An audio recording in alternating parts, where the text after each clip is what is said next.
Do you have a suggestion for a Rockstar Impact Podcast guest?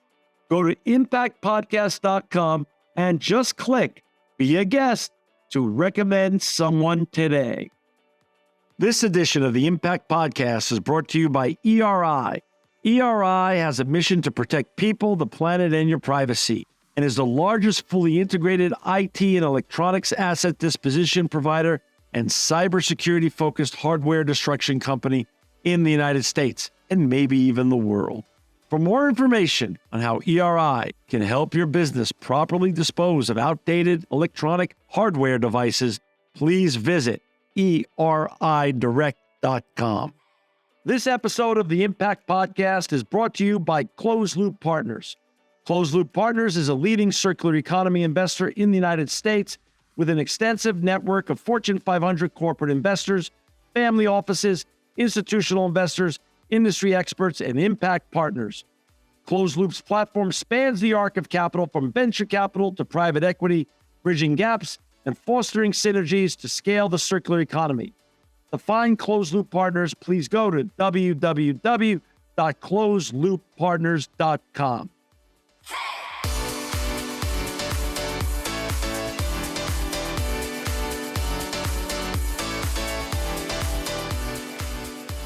Welcome to another edition of the Impact Podcast. I'm John Shigarian, and I'm so excited to have with us today Bettina Stix. She's the head of disaster relief for Amazon. Welcome, Bettina, to the Impact Podcast.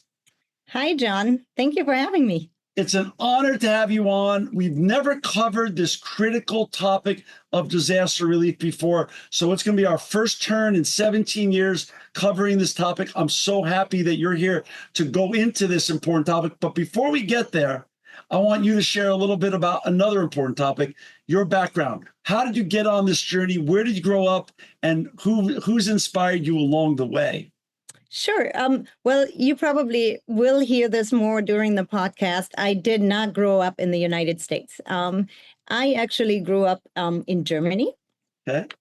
In a very small town, relatively small town, 100,000 people. And my parents settled there because that's where my dad's work was. Oh. None of us were from there. And we can go into more history of my family later if you're interested. Yeah. Also related to the work. I've always been interested in history and literature in school. And that's what I ended up studying, really, without a firm plan of what I wanted to be later in life. My father, who studied to be a lawyer, ended up inventing food, instant products for a big food company. Really? And he always said, like, it's more important to enjoy learning than what you learn about. So it like life is a learning journey. It's about being curious, connecting the dots of how to innovate with what you got, how to solve problems. What did Dad invent that we would know? Like what type of food? Like give us an instant food that Dad. Oh my God. So my dad, you find this still sometimes in shelves, and the East Coast, I've seen it.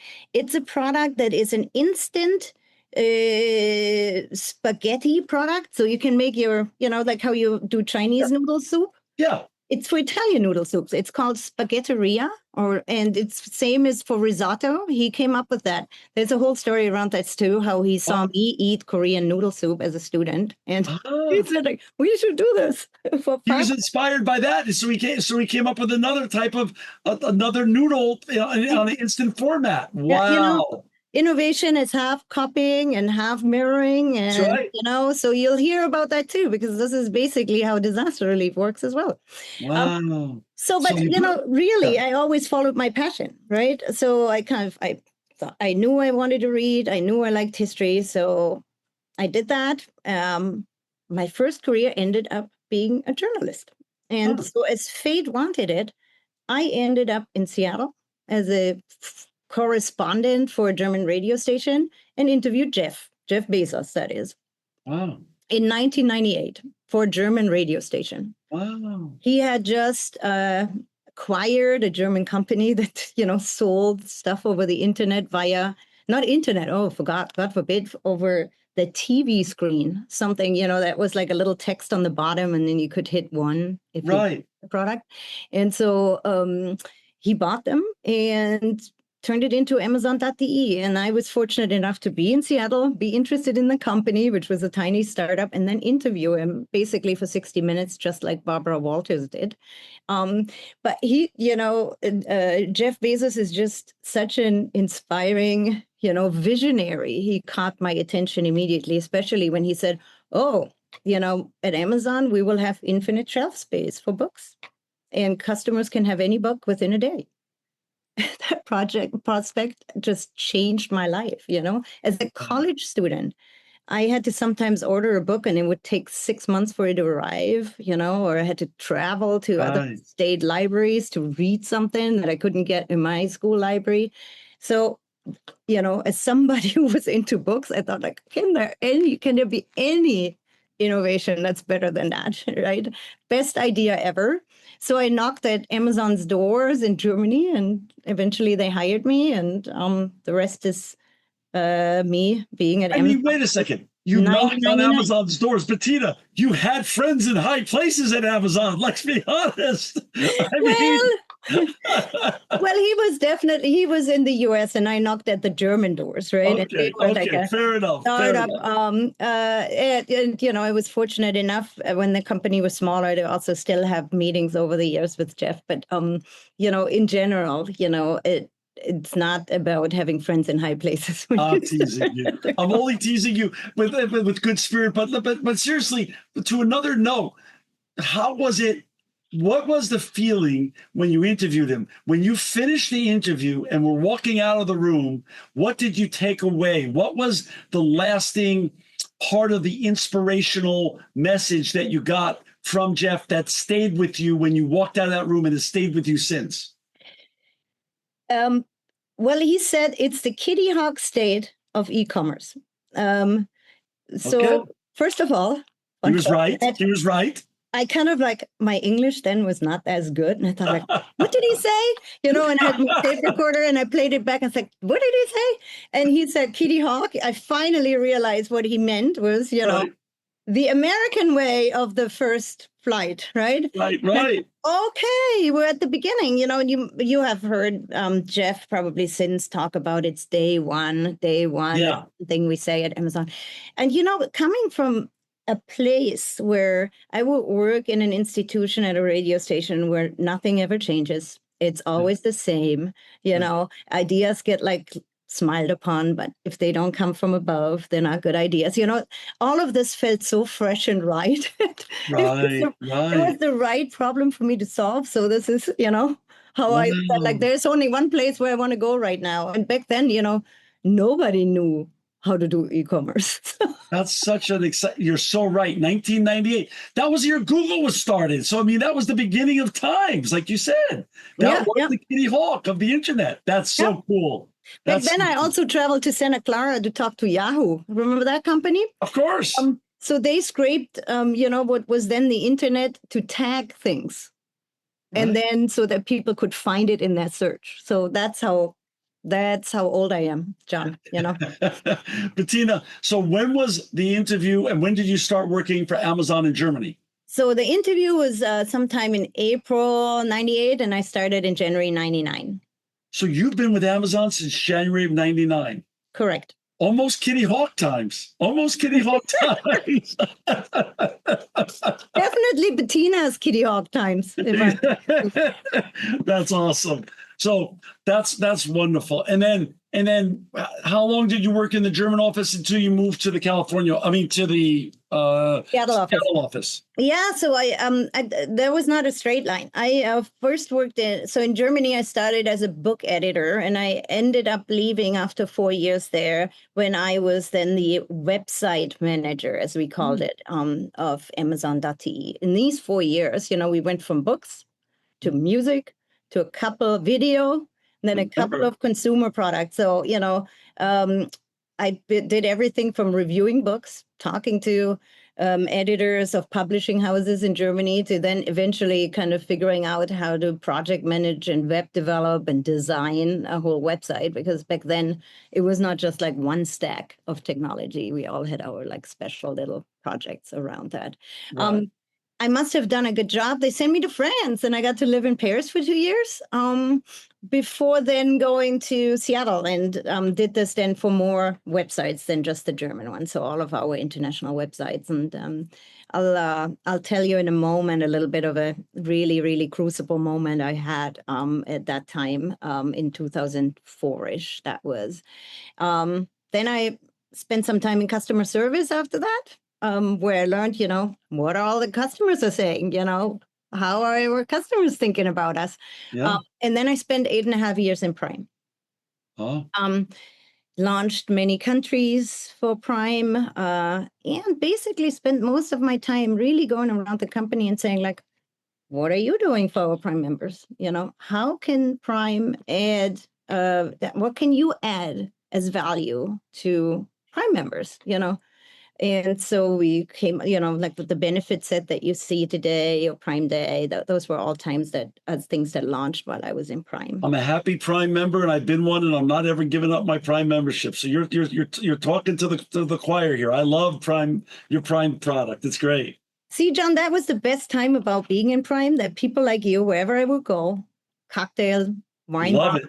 the party, they would say, like, where do you work? I said, like, at Amazon Prime, and everybody just would love that product, right? It's a great product. And It really so is. my mission is just like everybody should love how Amazon does disaster relief and helps their communities. It's such a great way to put everything that Amazon is great at to good use, just like Prime is, right? It puts Well, I everything. love that concept. But before we get to talking about disaster, you said you had first of all, you didn't tell me what you were doing in Paris for Amazon. What were you doing back then in Paris? I drink a lot of wine. That's awesome.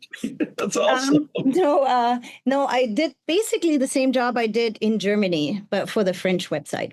Okay. Which, it's a good challenge to go to another country and really try to figure out how to work it there. I can only recommend that for everybody. There's not just like one country. Every country has a different culture. As a global company, that was probably one of my biggest learning, is just to see how what works in one country does not necessarily work in another. True. Being a curious person, though, but coming from a small, relatively small town in Germany, was it exciting to live in such a cosmopolitan city and country as Paris, France? That was my plan since I was 18 to live in France when I was in my 30s, and so it happened. Wow. Bettina, I've had a lot of guests, probably close to 2,000 guests in 17 years. You have some cool beginning stories. You have some cool Kitty Hawk stories. That's all I know. It's just because I'm so old, I don't know about that.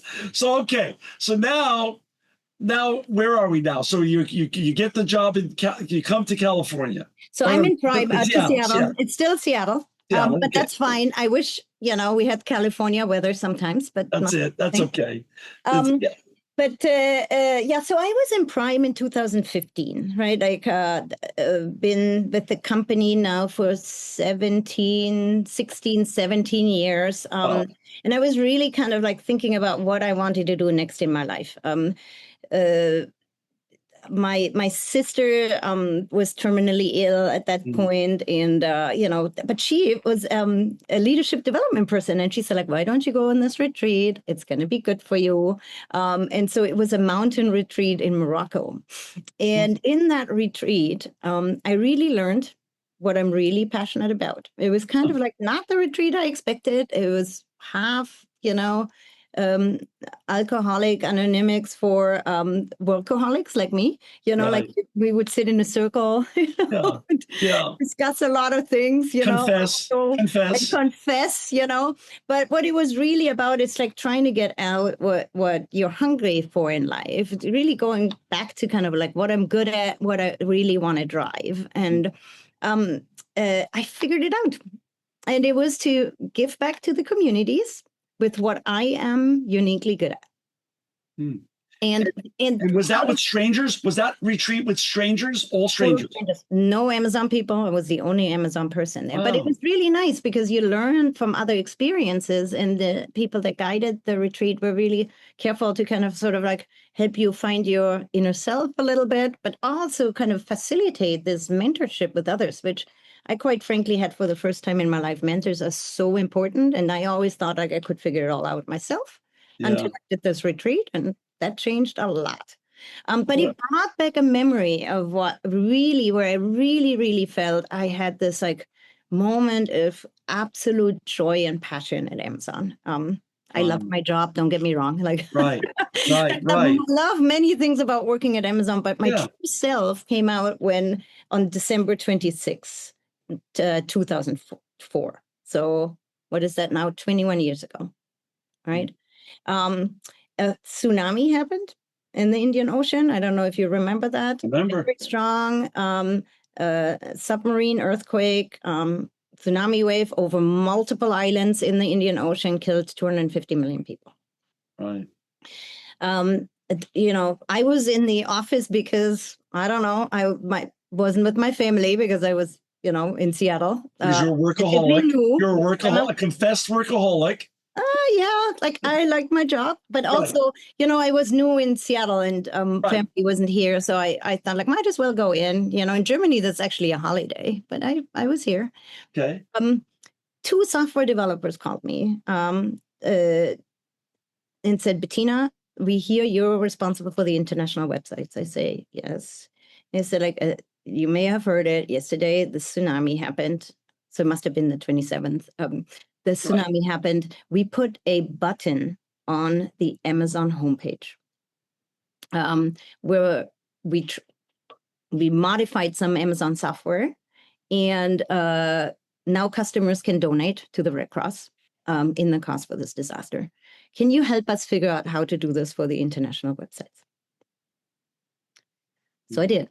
And, I called together a team of software developers that could quickly modify and temper scrappy some code. We had conversations with our, global affairs people to reach the Red Cross. We created content. It took us, one country after another. Back then we had the UK, Germany, France, and Japan, I believe. So we launched in these consecutively over 3 to 4 days. Didn't sleep much, but our customers donated $15 million. Wow. I felt never more alive. It was really so motivating to see everyone wanted to say yes to do something. Everybody wanted to help at Amazon. It felt like I stood on the shoulders of a big, big giant. Technology, our employees, and Amazon customers, and I thought like, if I can make the world to give $50 million by just not sleeping for 3 days, I'm in. Right. And so I remember that when that retreat brought that out. And so I thought like, what if Amazon put everything that they're good at, especially our ability to deliver to customers exactly what they need very fast? What if we put everything that we had to use and provided disaster relief for our communities? What a gift. What a gift. And what a gift your sister gave you. Right. What a gift. So now that you did the retreat and you knew what made you feel alive, how did you make a formal proposal, and who did you make it to be able to create a whole new division at Amazon? Yeah. So I was so convinced. I went to my vice president at the time, Greg Reilly, and said, I think I know what I'm in the world for. This is what I'm hungry. I had to declare it to somebody, Right. And he looks at me and he said, I think you found your North Star. And so he encouraged me to use a process that we use at Amazon. It's called a working backwards document. What it is basically is you write a fictitious press release And then you write another 5 pages of frequently asked questions where you answer things like, who's your customer? Why do you want to do this? Why is this urgent? Why should Amazon do that? How much will it cost us? All of these questions. And anybody can write one, and anybody theoretically can show them to anybody, right? I had the great pleasure of being, through my job, connected to people that we've been working with for Prime, which has always been, a high priority issue. And so I started, blind emailing people, basically. Hi, how are you doing? But for some reason, at Amazon, people really listen when they see something. And so this momentum built up about people. I was really surprised how much it touched people.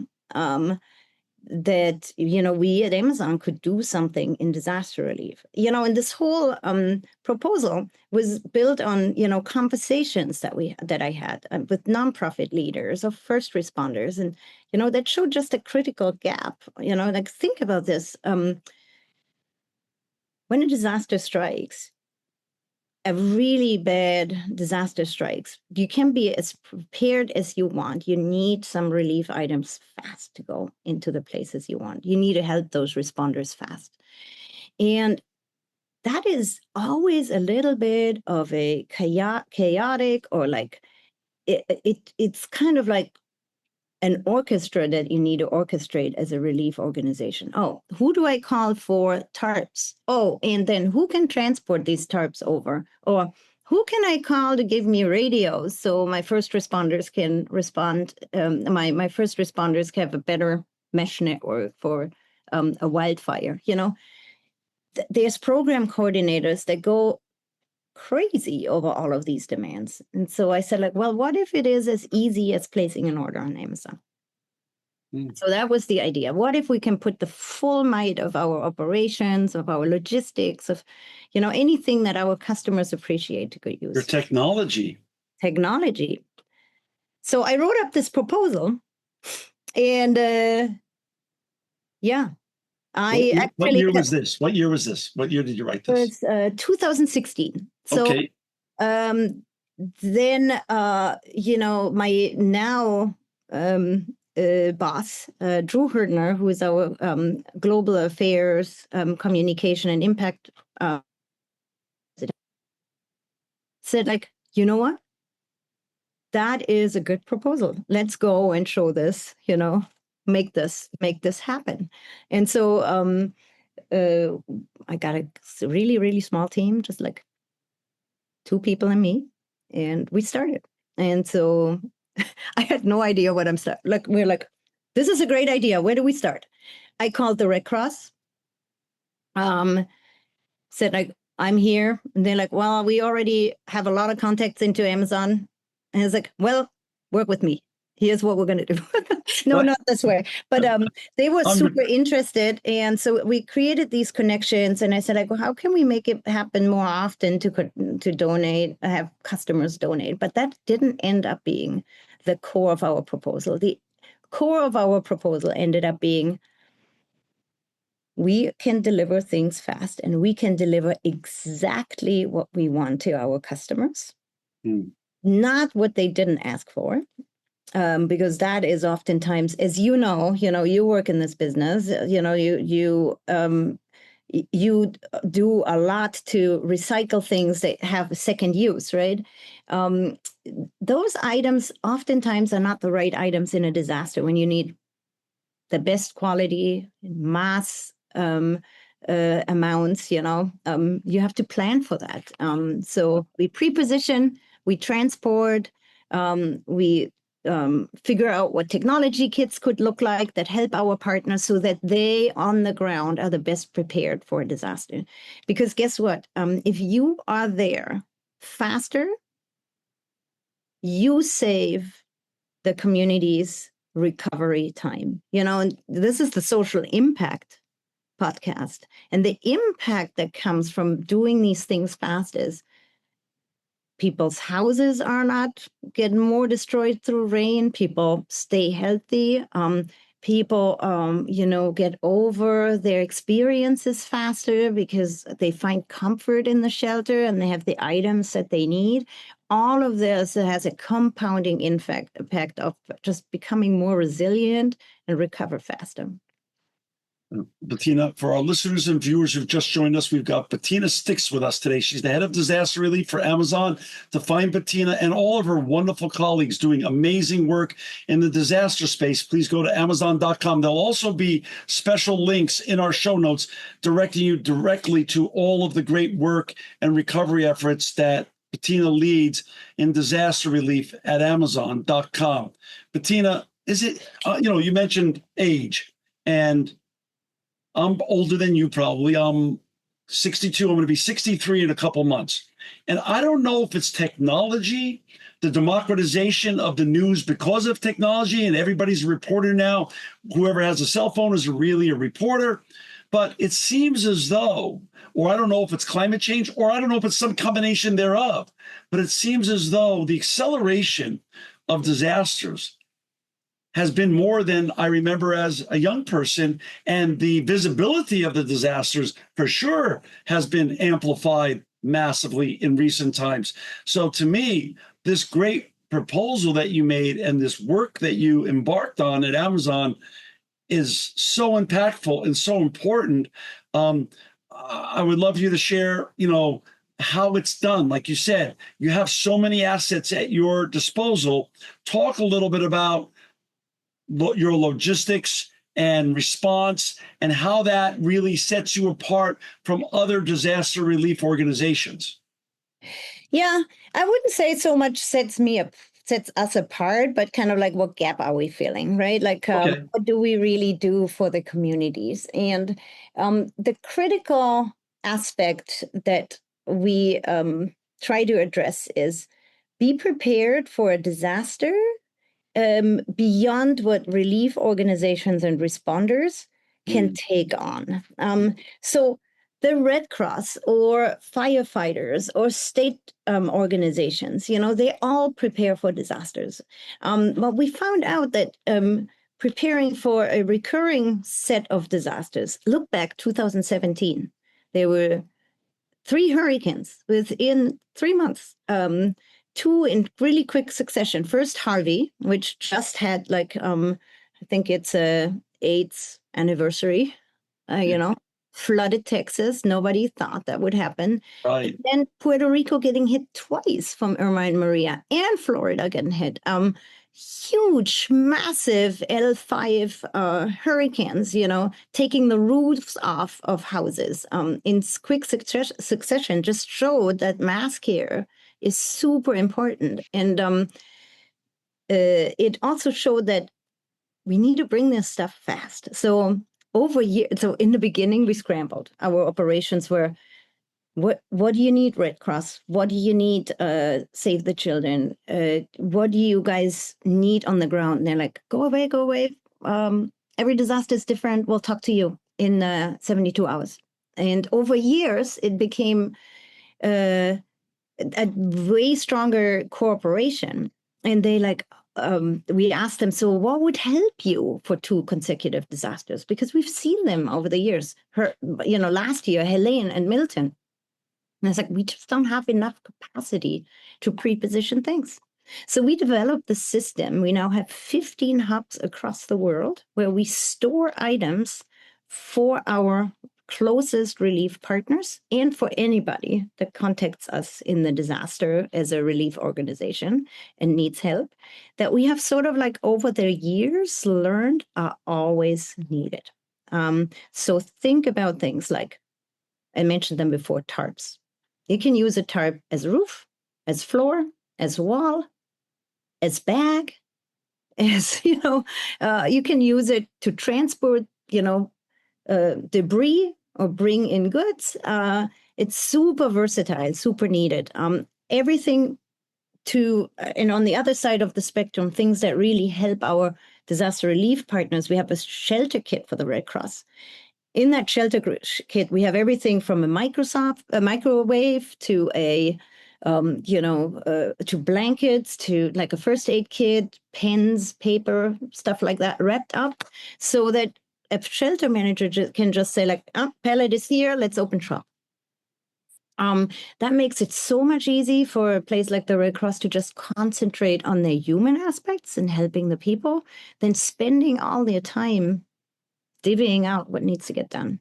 And so these 15 hubs, we set ourselves goals around this. We want to be able to, in any big disaster, to deliver the items within 72 hours of the ask being made. Which usually is a couple of days after a disaster has struck, when the relief organizations really understand what's going on the ground, what do they need to do for the population, and then we're ready, and they get it as fast as we can get it to them. Tina, I don't mean to be ignorant, but what qualifies as a disaster that needs response from your team? That's a really good question.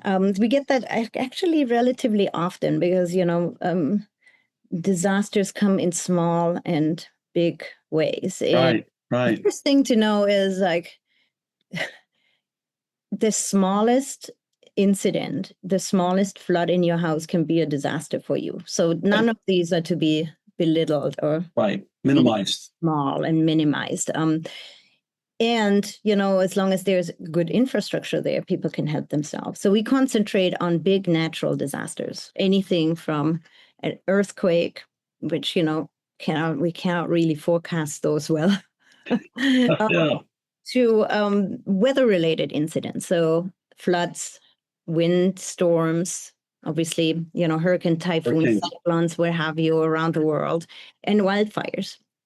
Those are our main events, but we've over the years also helped in the global pandemic because when PPE equipment runs out, that's a disaster. That's a disaster. Yeah.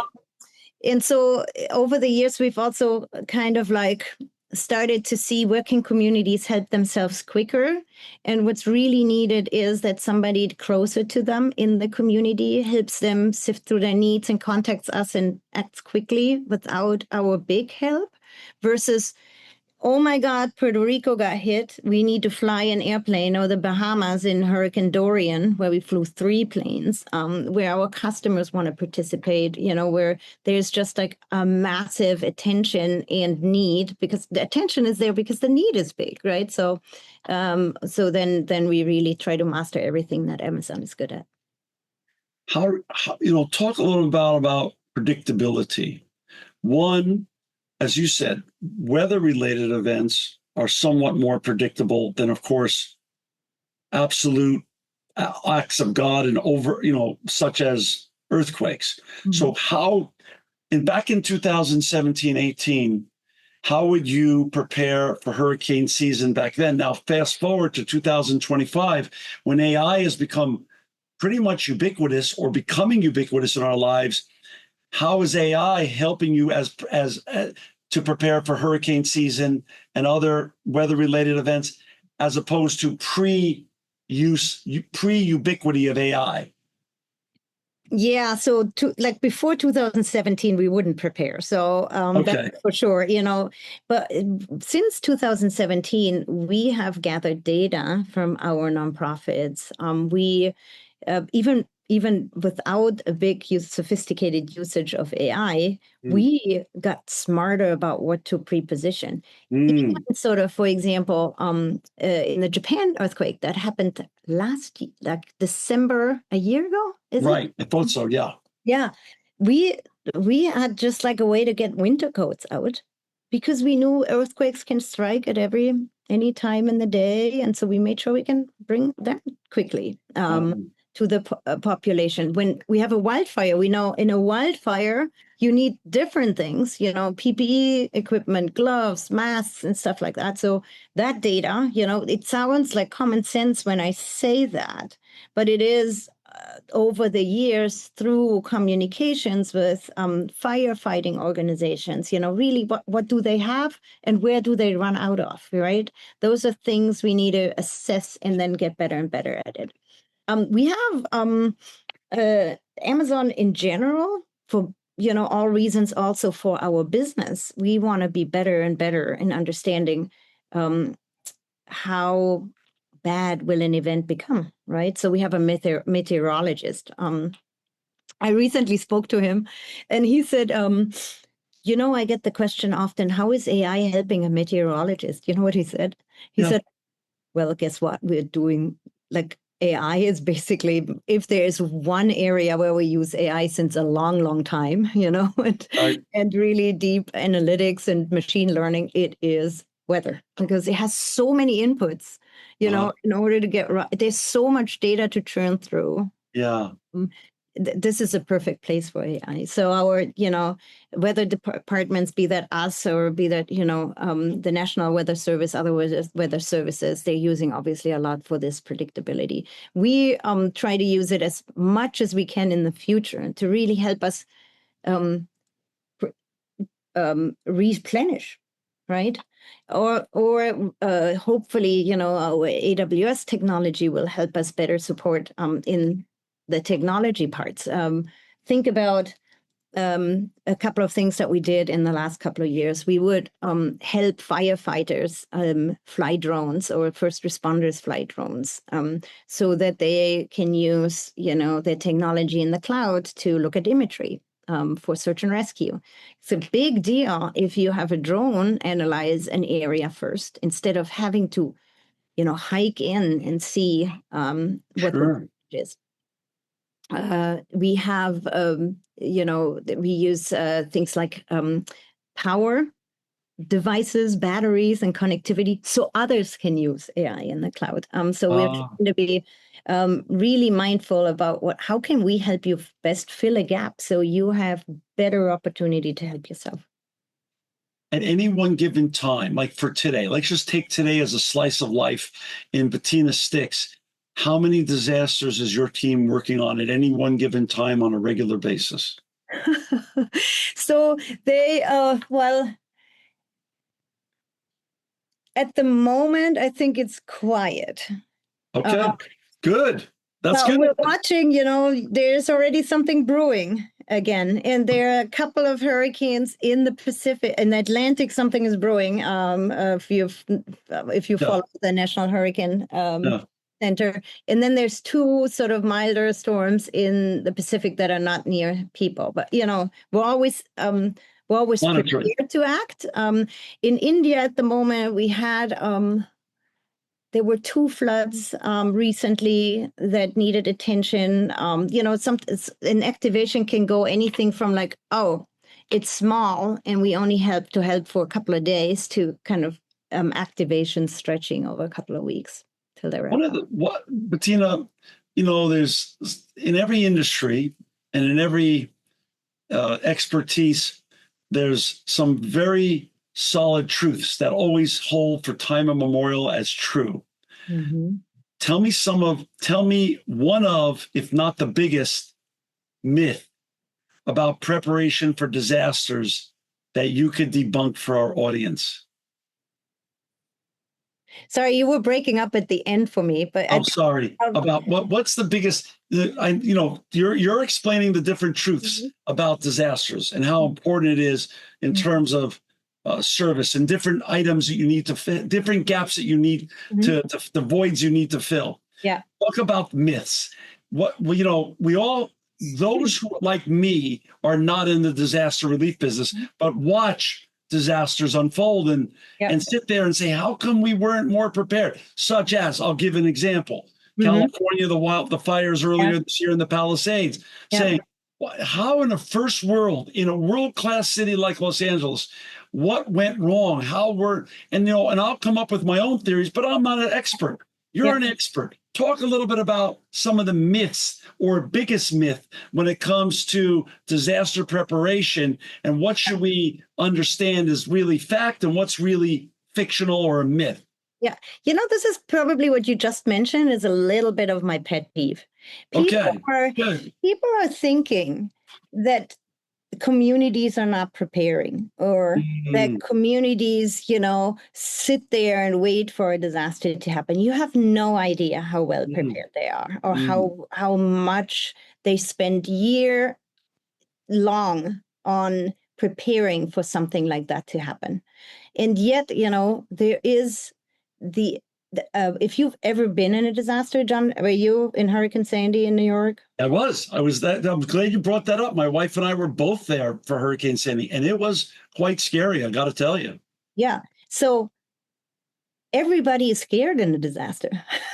So 100%. imagine what these first responders, what stress they're under to do everything right. Right. What a city is under, making split-second decisions whether to evacuate or not. Remember this.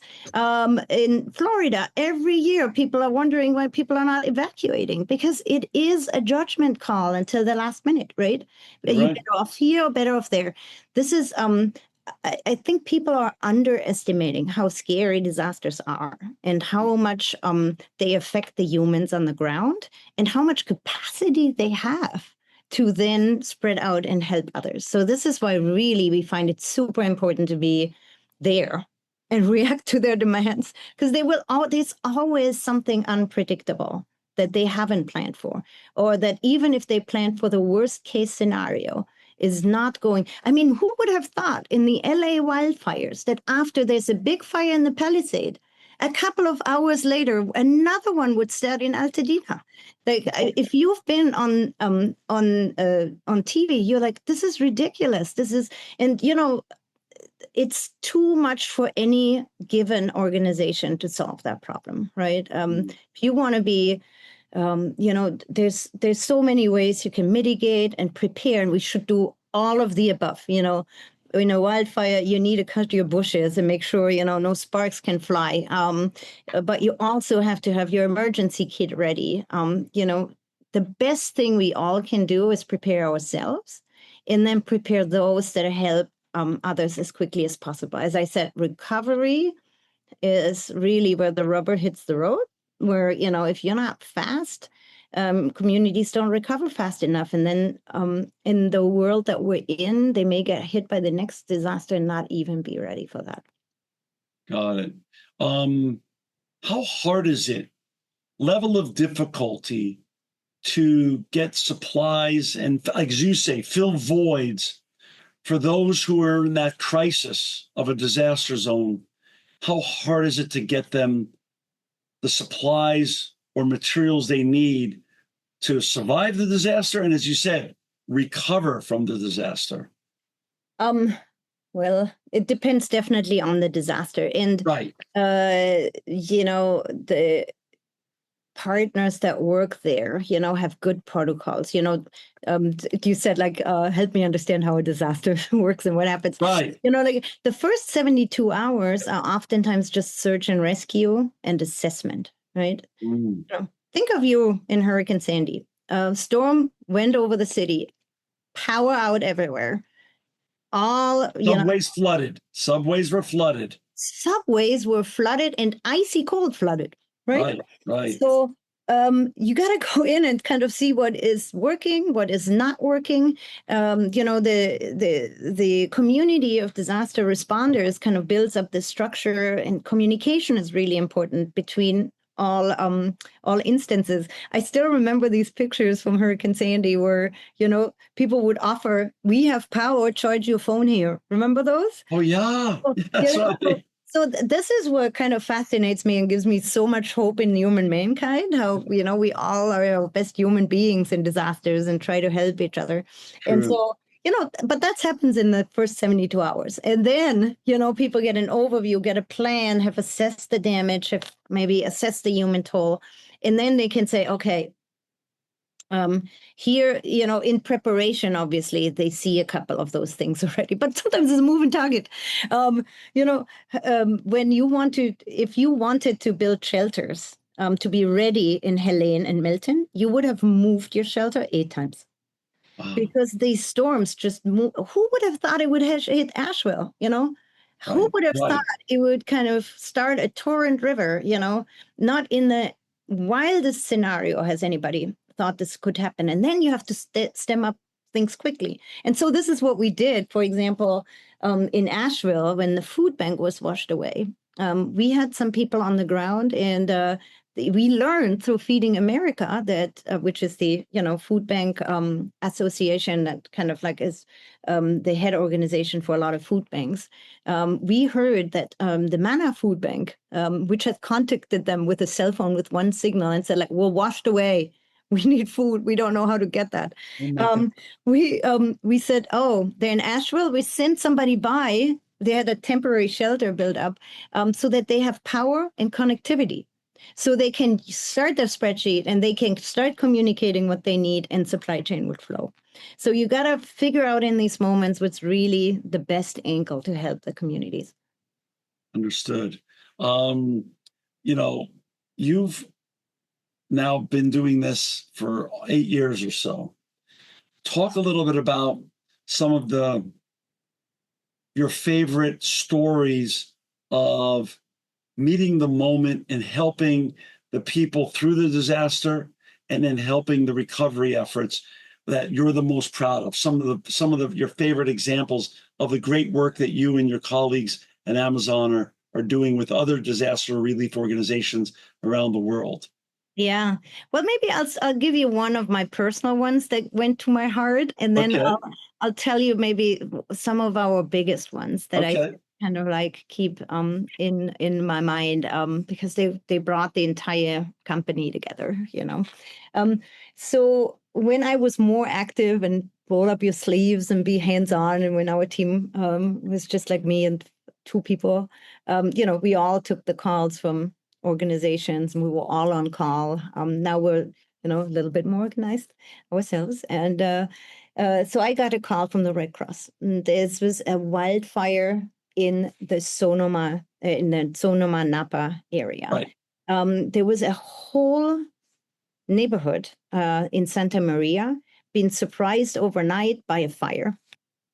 And wiped out, 11,000 structures, if I remember correctly. But, lots of people became homeless overnight, and everything destroyed, ashes, just ashes.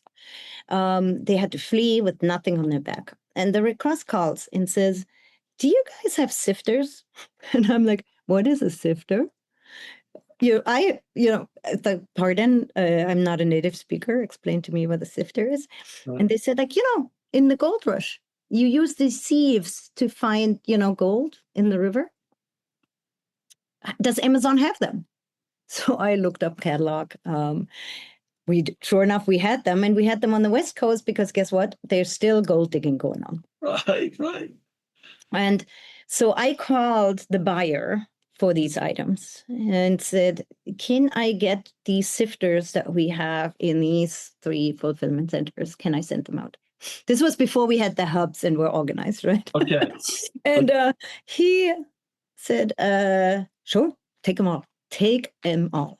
And so I kind of removed the inventory, like, scrappy tools and whatnot, put it on a truck, went there, was there in a couple of hours. So later I asked the Red Cross, I said, "Why did you need these sifters so urgently?"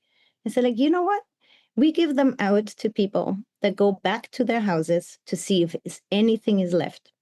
So that way they can find jewelry, maybe something that has not been destroyed by the fire, something that gives them back, something of A their home. connection to their life. Yeah.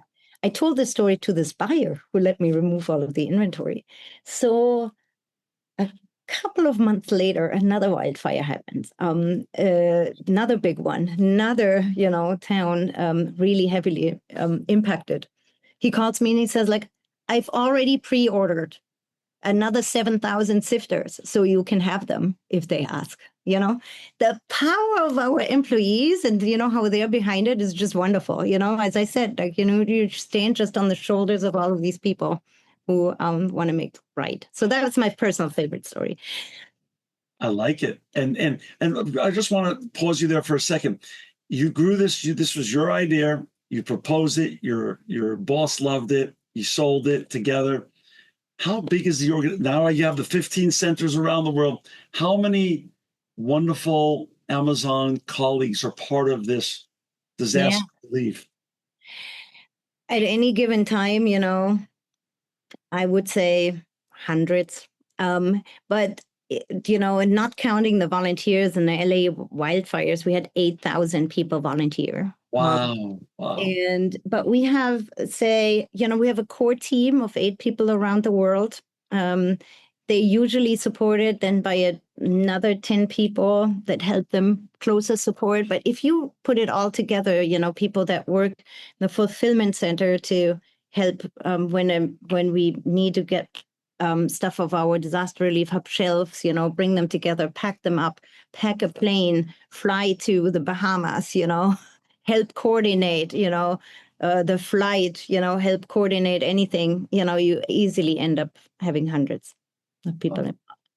That's and it's at Amazon locations all around the world. You have people now. We do, and our hubs are also strategically placed where we know disasters may happen. So we have a few in India, in Australia, and in Japan, as well as a big one in Europe. We have 2 here in the US, and 3 in North America, 1 in Mexico, 1 in California for the wildfires, and 1 in Atlanta where we can serve the entire hurricane season region. Bettina, you're a very humble person. You really were one of the first people on the ground that helped build Amazon from their Kitty Hawk days to today. So your technological journey and success story itself is more than impressive. Now, what you're doing in impact and disaster relief is also unbelievably important. And I'm so grateful for that work. What gets you excited now? I mean, you've been on fascinating journeys in Amazon, making impact on the world and making the world a better place. What gets you out of bed, and what are you excited about now in the months and years ahead, given the fascinating position you've created at Amazon? So, John, my answer is going to be Jeff's answer. It's still day one. There's so much more we can do. I love it. No, I truly believe it. Like, if you think about, look, at Amazon, we have this leadership principle. Number 1 is customer obsession. We obsess over our customer. We listen to them, daily. We're in conversations with them. They give us so much input and my lens is always, what can we do to really turn all of the research, all of the development, all of the investment that Amazon does for its regular customers? How can we turn this into a use for our communities? It's so, exciting to see how the company stands behind that. So there's much more things I could talk to you about, how we're trying to distribute food to food insecure families, or, how we're helping students, especially in underserved communities, be successful.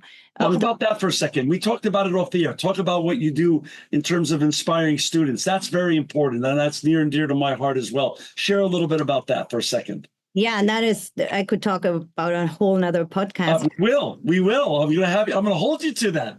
But there have been studies in recent years, in the last 5 years, that showed kids would want to be prepared for the jobs of the future. They just don't know what they are. And then, they may not have the infrastructure for them to actually start somewhere, right?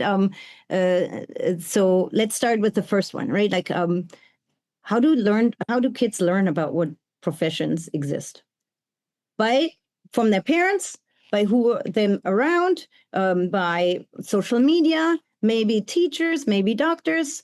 So they have, remember, think back in your days, what did you want to become?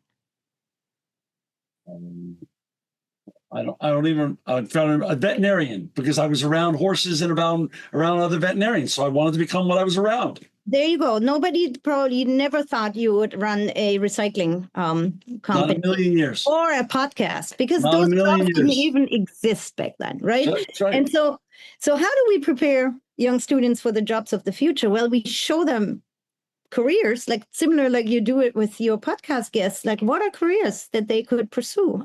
How do you get there? What do you need to know for that?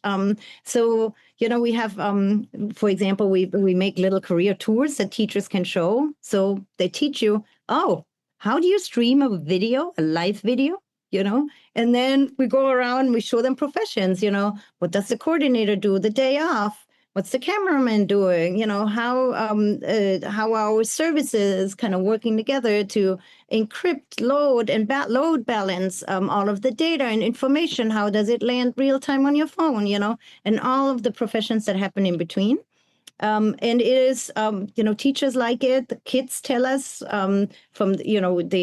they do a little click at the end and tell us whether or not they now like to learn more about these professions. We call it intent to persist. And so they click on this. We know they're interested. We know the content is interesting. So we're trying to grow that as one of the programs of how we talk about education.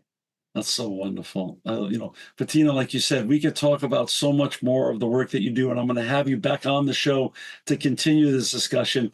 For our listeners and viewers, to find Bettina and all of her colleagues and all the work they're doing in disaster relief that's so impactful and important, please go to Amazon.com. We'll give specific links to some of the disaster relief success stories and projects that they've worked on over the years in our show notes. Bettina, thank you for the generosity of your time today. What I've realized during this conversation is the world really needs more of you. So I hope other young people listen to this show and they decide to follow your wonderful and important path.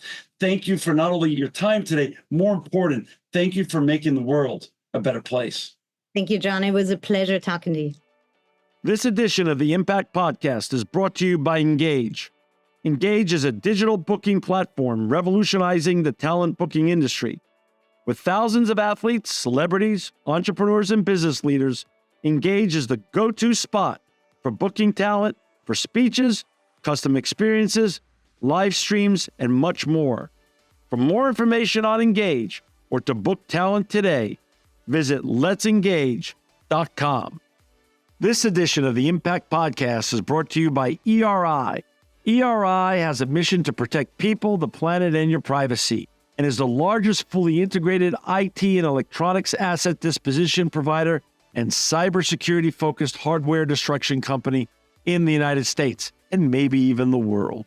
For more information on how ERI can help your business properly dispose of outdated electronic hardware devices, please visit eridirect.com.